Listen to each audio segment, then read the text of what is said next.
शुरुआत के अवसर पर सभी गणमान्य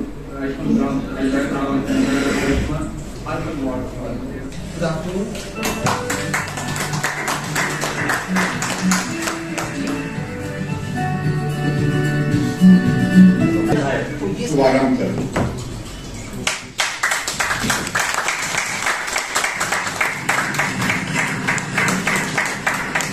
एक ऐसी कहानी जो युगों युगों तक गूंजती रहेगी।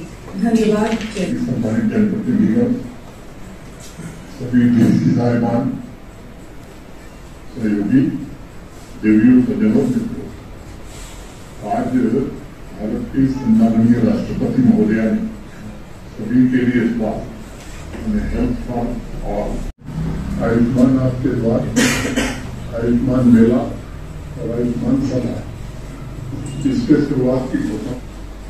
मैं मानता हूं कि ये देश का सौभाग्य है कि ये अभियान प्रधानमंत्री जी के भारत की संस्कृति में प्राचीन समय से ही संपूर्ण विश्व को भी स्वच्छ भारत अभियान चलाया जाएगा।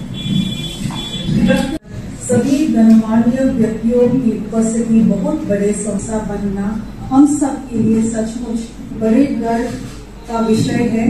ये पहल से जुड़े अन्य अधिकारियों सहित सभी आदरणीय गणमान्य भारत सरकार की ओर से आयुष्मान